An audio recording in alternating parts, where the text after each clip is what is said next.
So, Candice, I'm going to ask you the question, why should someone listen to this episode of Serenity Now?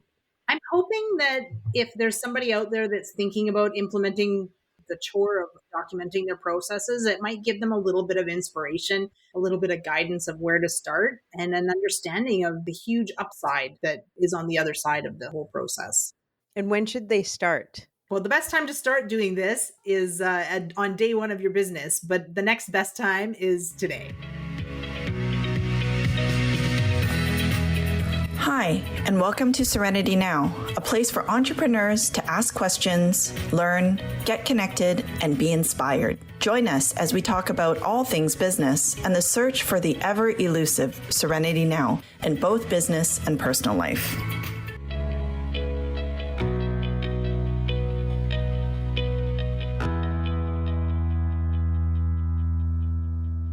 Hello and welcome to another episode of Serenity Now for entrepreneurs.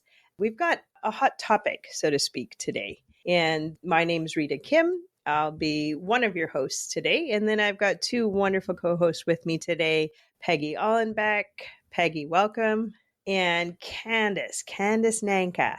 It took me only 10 years to figure out how to say her last name, but welcome, Candice. I'm so proud of myself because I finally got the name right. And I remember you telling me Nanka, Sanka. And so that's finally stuck with me. So I got that. Thank you. Okay. So now that I've finished telling myself how awesome I am, the topic today is about, when you start a business and you set things up and we're sometimes, well, a lot of the times we're winging things and we're just trying to get something out there, whether it's a product or service. And not everyone has systems and process and documentation top of mind when you're just starting. But then at a certain point, we get to a place where maybe it would be nice to have some of this figured out instead of repeating everything from scratch all over again. And so we want to talk about documentation or process or optimization or efficiency or maybe some innovation or tech. When do you start it? How do you figure out a cost benefit analysis out of this? Who do you talk to? Who do you trust? And implement execution, dealing with staff and working through all of this. That's the topic for today.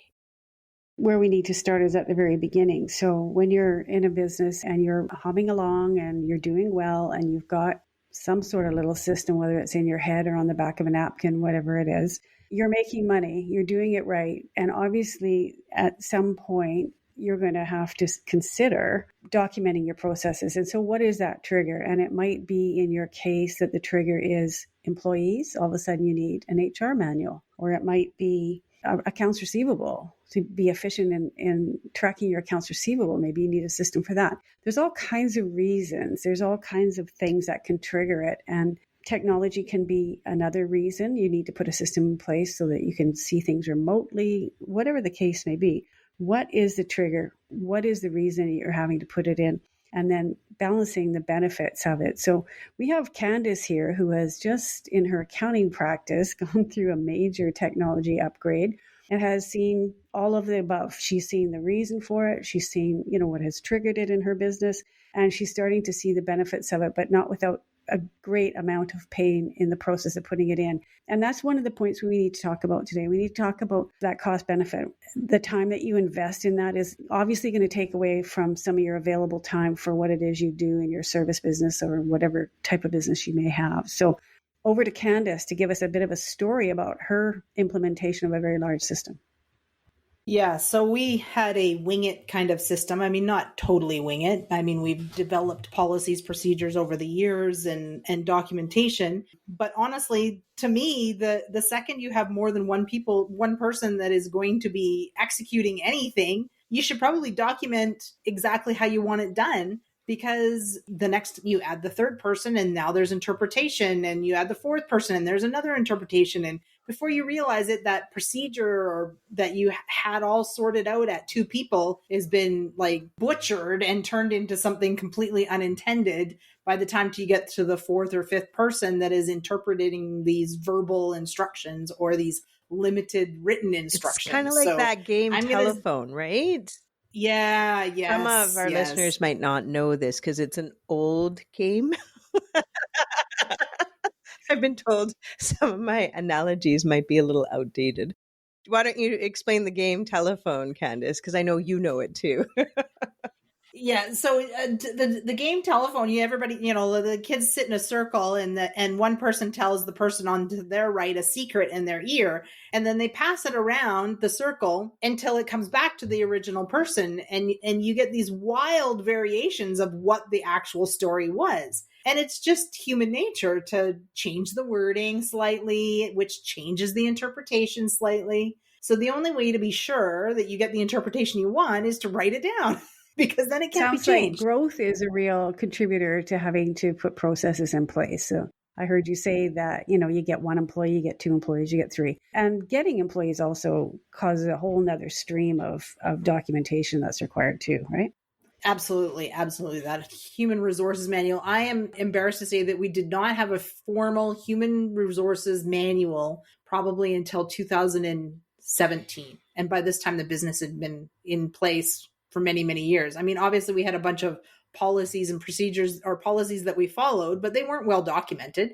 And essentially, we referred back to employment standards. And, every time somebody had a question, we had to look it up again. And there was no self-service involved. So I have to tell you, I have seen very clearly having clear written instructions over the last year saves so much time, because when you hire the next person, they can glean about 60-70% of what's intended on self-study. You don't have to have somebody sitting there explaining how everything works. They can read about it and then, get some fine tuning from people that are actually using the system. Investing that time really isn't lost time. It's just spent at the front end instead of every time there's a new person or a change of staff, et cetera, et cetera. Which is really hard to see, right?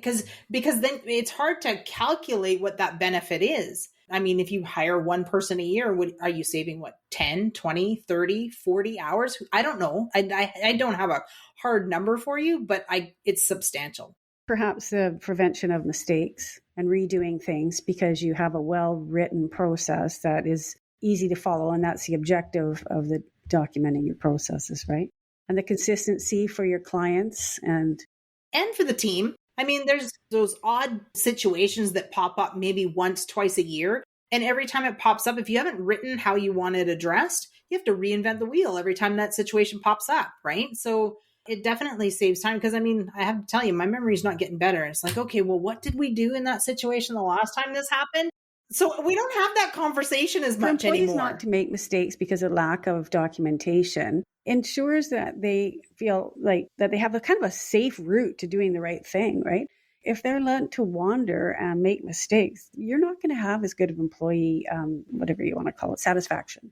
We've had zero turnover in the last 2 years. Excellent. Good job.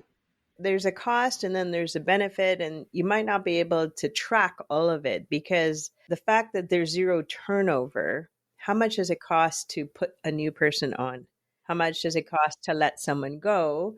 The lack of frustration or maybe some extra joy that might be happening because these people are not trying to figure it all out again and then getting stressed out. Do I call Candace again?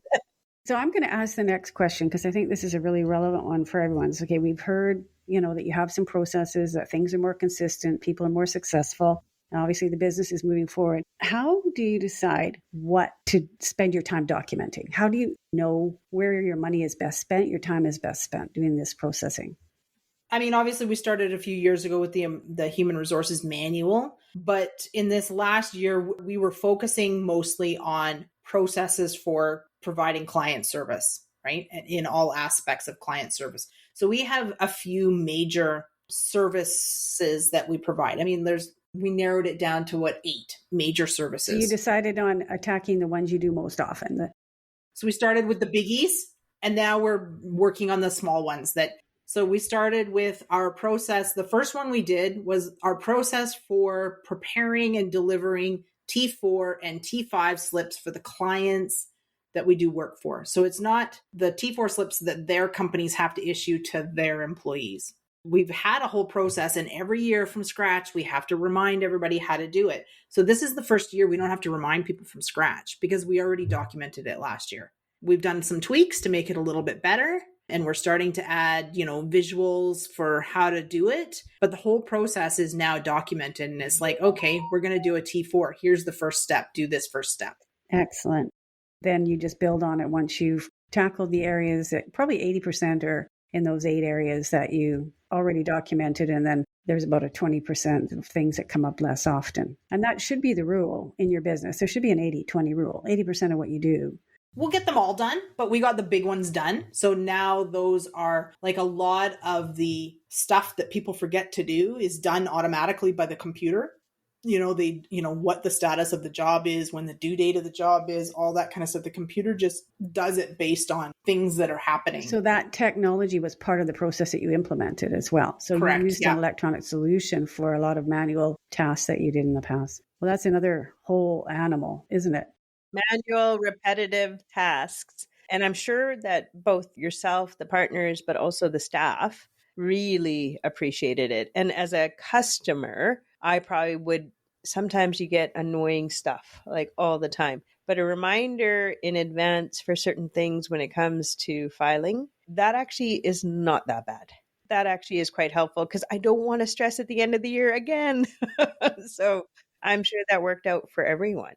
So you've decided what to do. You've realized the benefits of documenting it. So the next question then is, you implemented technology to aid in this process documentation and the flow of your work.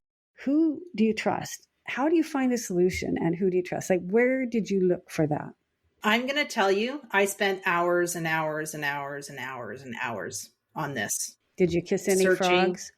Oh, yes. You kissed frogs before you found the prince. We almost went with a different solution.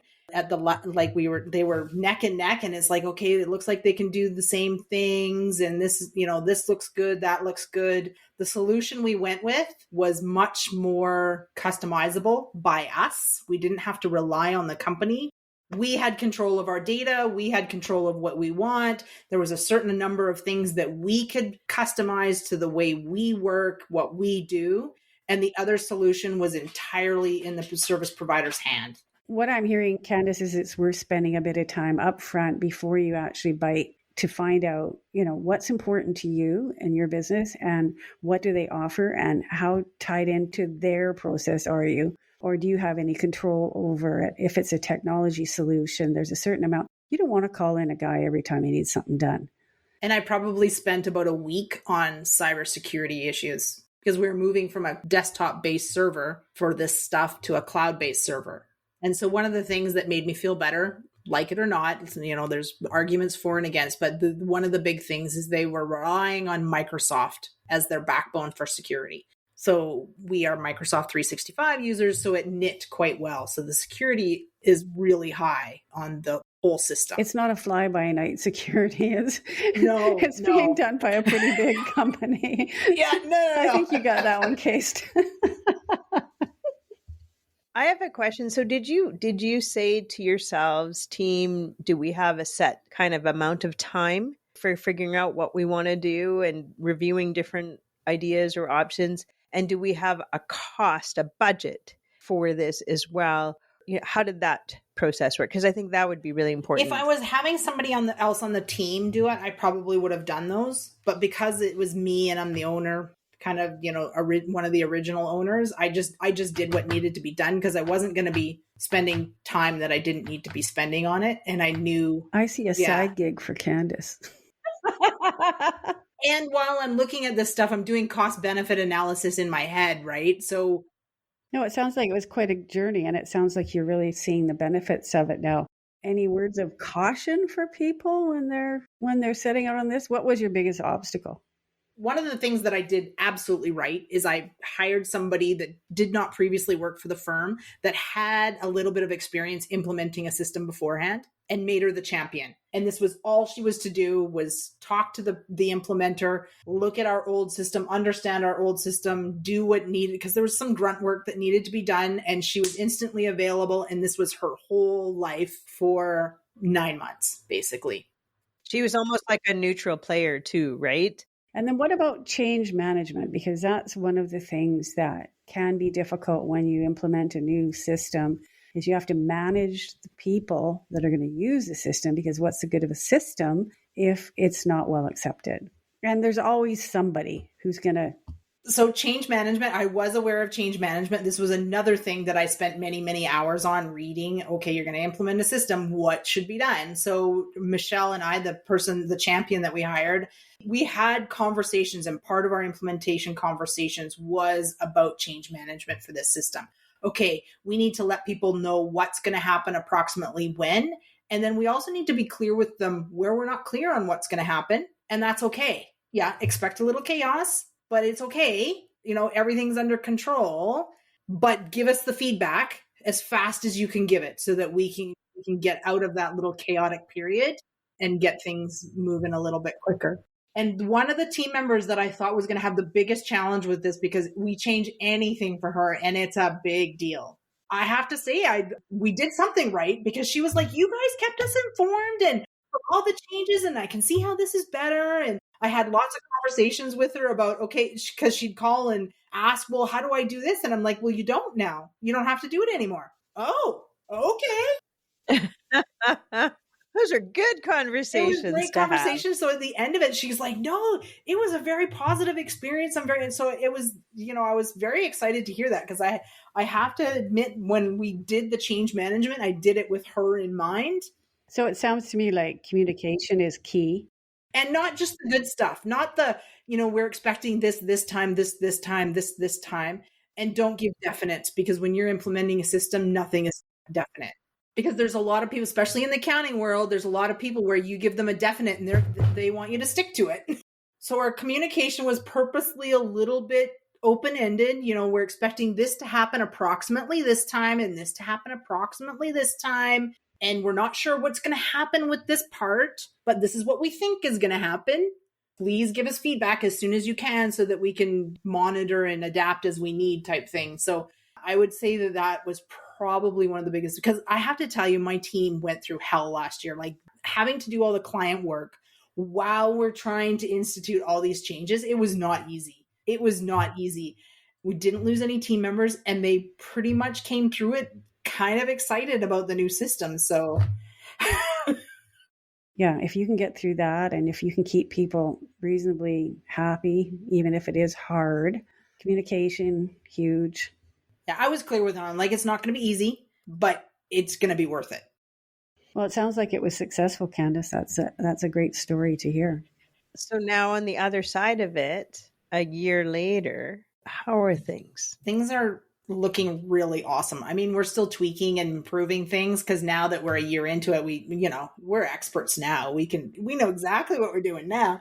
So now that we're a year into it, and we're still tweaking things and making things better, but we are seeing the benefits. So traditionally, we work on our corporate year ends on a 3-month basis. So if you have a July year end, we're trying to get the year end done by October the 31st. So if you have taxes to pay, you can pay it. Yes, I know you don't have to file it for another 3 months, but that's not the way we work. We work on the 3-month deadline. And so for the last decade or two, maybe 3, July year ends were showing up on my desk to review the last week of October so that I could squeak them out to the client before October the 31st. And I'm calling the client on October the 30th. You need to make this payment by tomorrow.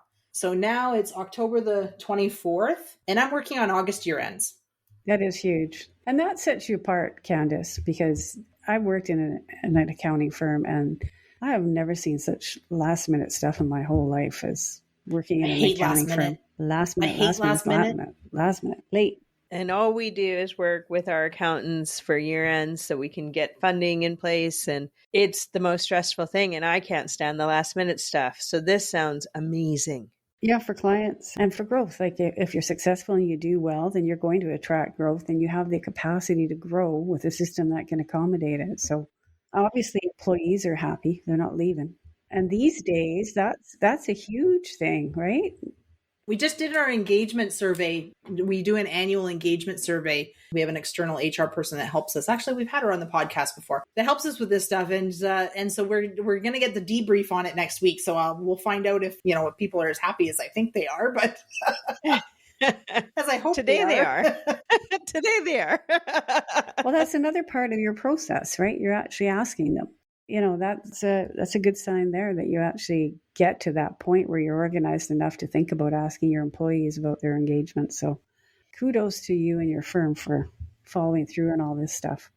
Going back to cost benefit, because you know me, I've got to go back into that. Even though you were doing a lot of it in your head, you managed it because you just needed to figure this out. And obviously you're going to be efficient with your time. And it's been now a year later. You've given us an incredible example of some of the work and time saved as well as work saved and such. But looking back on it now from today's perspective, would you do it again? Was it worth it? Even with all the headaches and everything else, anything you would change? I would absolutely do it again. I might be a little bit more, because I led it from a position of being the entrepreneur owner. It was a little bit wing it, and I would probably not wing it quite as much. I would probably try and document more what I wanted to get done at certain stages, because we did hire an external implementer that was familiar with the specific set of tools that we were trying to implement, but they didn't know our firm. They just know how to implement the thing. So I think I probably would have documented that a little bit better so that other people knew what things needed to be done. It was hard because we're coming out of tax season where I'm completely focused on customer service, client service, and then trying to get things in place so that this could be implemented over the summer, because we don't want to start implementing it in September. It'll be April before we're implementing it again. So sounds like you're good with all the steps. And if you did it again, you might have done it sooner. I mean, we were under the gun. We had to make a change to the software, but if I could do it again, I probably would have started with the planning and the documentation a year sooner. It was one of those frogs. We had a frog in the hopper and it didn't turn. We were waiting for them to finish the software because it was the existing platform we were on. They were supposed to be developing a new platform, and they didn't come through. So finally we're like, okay, well, we have to make a change by this summer because we cannot go another year like this. And what about the customer side of it? So we talked about you from your perspective, the staff perspective, and now what about the customers? What's the feedback from the customers? Because you had to put them through change as well. And customers don't like change. We're using a document portal delivery thing before, which was like, basically it was only there long enough to upload and it's gone. A lot of clients like the new portal better because when they upload, it's still there. They can see that it's there. And they can, if they choose to upload at 2:00 in the morning on Sunday, they can do that. Whereas before they would have to call us and say, can you send me a link? And then we'd send them a link that would be live for a week or 2 or 30 days, I think was the maximum that we could send them. So that there had to be a little bit of pre-planning on their part. So this is a little bit better. We've had a little bit of challenge with the Microsoft security, but for good reasons, right? It's a security issue. So I don't think we have as many challenges now. I mean, the first little while there was a little bit, but it was, now that we've gotten through most of it, it's better. Okay, ladies, I think we've probably hit the point in the podcast when we should do a little bit of a quick fire. So I'm going to go first to Rita and tell us if you have any things that resonated with you or any new comments to add to wind up our talk today. I think one of the biggest things that we work on when we work with our clients is process and systemization, whether it's just starting with templates, and it could be on a document, it could be on a pen and paper. It's usually not anymore these days. But as long as something is started, because once you start, you can then continue to tweak, as Candace had mentioned several times, and then continue forward. And then when you're ready to move forward into a different place, whether it's technology or maybe a new service provider, you can see the pain points and you see that cost benefit really easily. And it's going to help everyone all the way through. So I love your story, Candace. And, we kind of witnessed off to the side slightly all the stuff that happened. And I remember one day we were sitting together, it was in Vancouver at the Pan Pacific, and you're like, Rita, we're going live today. And you were opening up the documents and you were so excited. And so there's going to be a lot of chaos, a lot of hair pulling and head hitting the wall and all that stuff. But there is perhaps a bit of that peace and a little bit of joy that comes after it. So I'm so impressed and so proud of you. It is not an easy thing, but when it comes to certain place and stage in time in business, it's almost like you have to do it. You don't have a choice anymore because you are stalled in growth. I think my closing comment on this subject would be Candace's company was fairly large when they started the process. And if there's anything that we can all learn, it might be to even informally, not necessarily with expensive technology, but even as a small firm that starts to acquire employees, start putting the processes in place. I only had 5 employees at my office, but we had every process documented. And that's the backbone of your business. And if you do go to sell your business, you've created something that is saleable. You've created something besides what's in your own head. And you know what you're doing. And when you add an employee, they might know what they're doing. But as we've mentioned earlier, adding more employees, it gets less clear all the time. So having it written down, now you've created a foundation. And that's actually a sale. Like you can sell that. That's part of your value as a company. So I would say start it early. And then as you grow, you may need to add technology. And with Candace's wisdom here, look at it well ahead of time, vet it very carefully, figure out what your priorities are, and then find something good electronically that can supplement your own knowledge. I'm going to echo what you said, Peggy. I'm going to say it more concisely. So the best time to start processes is day one of your business. The next best time is today. Oh, I love it. I love it. So I guess I'll just wrap up now, and not as concise as Candace does it, but I really like how she does it. Documentation, process, optimization, it's not just about putting systems into place for the sake of it. As Peggy now and Candace have mentioned, and we've said many times in other episodes as well, if you have a business that has process and documentation in place, easier for everyone else, including also easier to fund and easier to sell the business. And that's maybe the end goal of a lot of businesses. So formalizing the process, how to get to there, well, it's going to take a team approach. And I love how Candace pulled in different people specific for different parts of the process. And it wasn't about documenting everything. It was documenting the right things, the high priority things. And this is where the beginning is. And this helped them focus on growth, on innovation, on strategy, perhaps a bit of peace of mind and such. But when you walk through this, I think one of the best things to do is go external, to have at least some of these thoughts bounced off with some other folks and know that it's going to take some time. But in the end, we hope that it would really help turn and help you build and grow on the foundation that you're building for the company. So thanks for tuning in to another episode of Serenity Now. We hope that this may have helped you, and please feel free to share it with somebody you may know, and we hope that it might give them some serenity now. Thank you again. We hope you enjoyed this episode and picked up some good tips and best practices that would benefit your entrepreneurial journey. Remember, none of the content in this podcast should be relied upon as standard legal or business advice. Always consult a professional for your specific business. You may know someone who could benefit from this podcast. Please share it with your business community, and perhaps it can give an entrepreneur you know some serenity now.